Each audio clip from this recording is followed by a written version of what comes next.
Happy Tuesday, and welcome into the Tuesday Titans Tossup here on the A to Z Sports Podcast Network. I'm Luke Worsham, Titans reporter for A to Z Sports Nashville.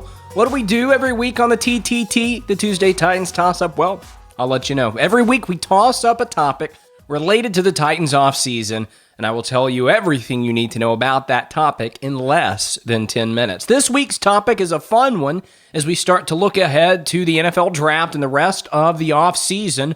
We're going to be talking about 3 spots on the Titans roster where they still need to improve. You know, they made some moves in free agency, but we still got the draft coming up. They still have moves that need to be made, and today we're going to talk about specifically where those moves need to come. That's going to be our topic. We're going to hit everything about it in less than 10 minutes.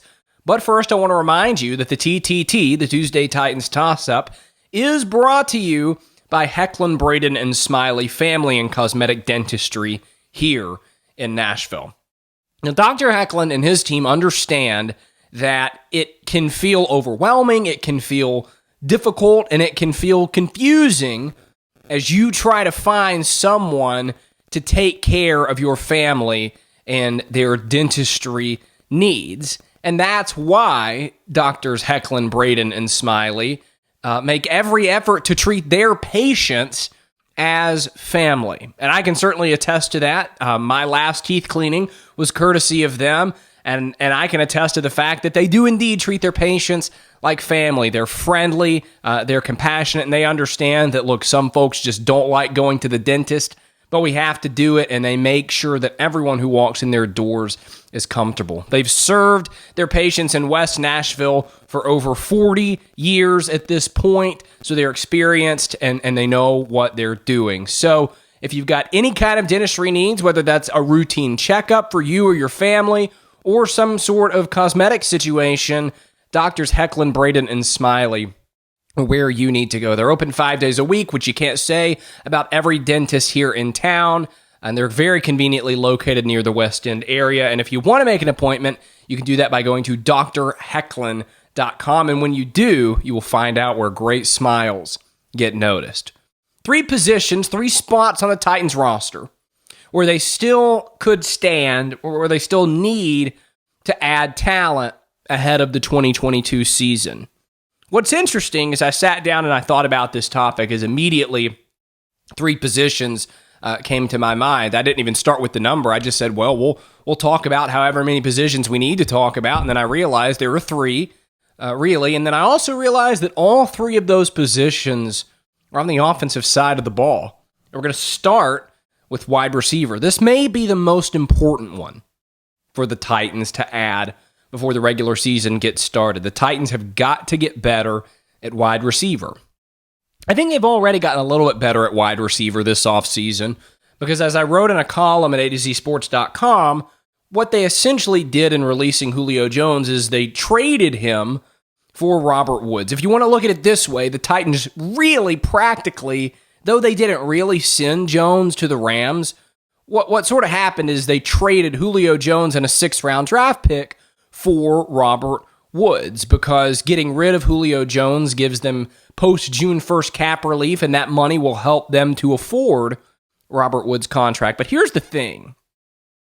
Julio Jones and Robert Woods, if you're asking the question of who's better at their current ages, I think that would be a difficult conversation.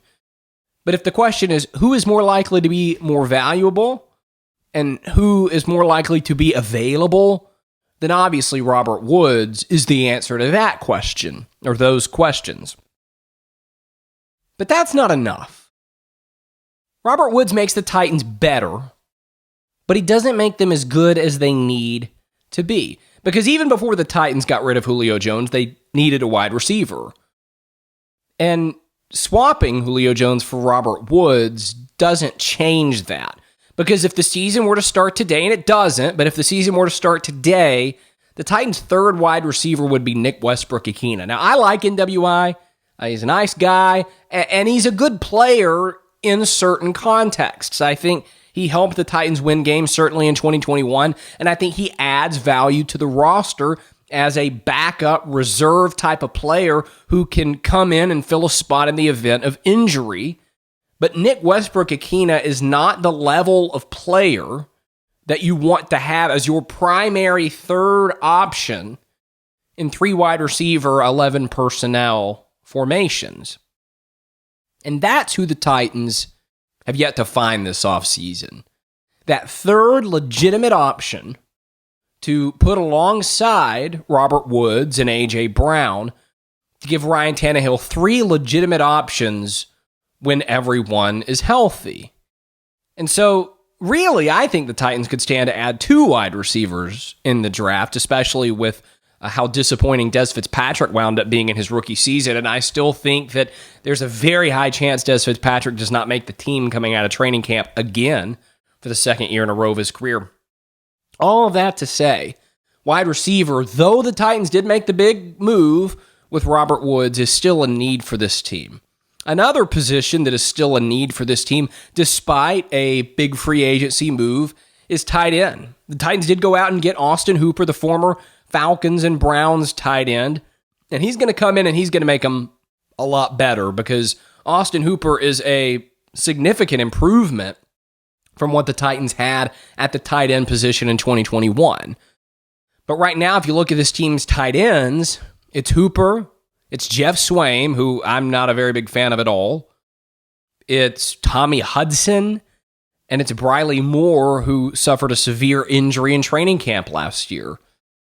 That's not exactly a group you want to enter the season with. Titans proved last year how much you need, a remotely competent group of tight ends, which they didn't really have last year when they played the whole season with Michael Pruitt and Jeff Swaim and Anthony Ferkser, all of whom were really severely disappointing. Maybe you don't say Pruitt was disappointing. He kind of was what you thought he'd be. The other two definitely were. But all that to say, the Titans need to add a tight end before the start of the 2022 regular season. Specifically, they need to add a competent tight end, a versatile tight end, hopefully, before the start of the 2022 regular season, because you can't play winning football, especially with their brand where they like to run the ball so much. You can't do that with the caliber of tight ends that they currently have on the roster. It's just got to get better before the season starts. And the third position where the Titans need to add someone, or someone's perhaps, before the season starts, is the offensive line. If the season were to start today, I think your offensive line left to right is Taylor Lewan, Jamarco Jones, who they brought in as a free agent, Ben Jones at center, Nate Davis at right guard, and probably Dylan Radins at right tackle. I think the Radins at right tackle thing is fine. You took him in the second round last year. He did well in that spot start against the Niners on Thursday Night Football. You can maybe count on Dylan Radins to be reliable to some extent, certainly more so than David Quesenberry was for them in 2021. But Jamarco Jones at left guard after losing Roger Saffold does not exactly scream, that there are great things going on at that spot. And so, look, I don't know how the Titans are going to upgrade there. Maybe it's a draft pick in the third round. They don't have a second round pick right now. They could certainly trade out of their first round pick and get one. But I think the Titans can't be done on the offensive line heading into the season. I think they've got to add some better competition for Jamarco Jones at that left guard spot. Mike Vrabel said at NFL owners meetings that Jamarco Jones would start, meaning start practicing, not that he would start games. He would start at left guard, even though he has experience as a tackle on the outside. I just think they could stand to get better competition for Jones. And maybe you do an Nate Davis pick. You take a flyer on an athletic, small school guy in the third, fourth round, and you see what happens. It worked out with Davis, and you never know how it could work out with someone else. But regardless of when and how, I just think the competition could stand to get better at left guard. So to recap, the 3 positions the Titans need to get better at before the season starts: wide receiver, tight end, and the offensive line. That does it for this week's Tuesday Titans Tossup. Thank you for tuning in. Come back next week and we'll do it again.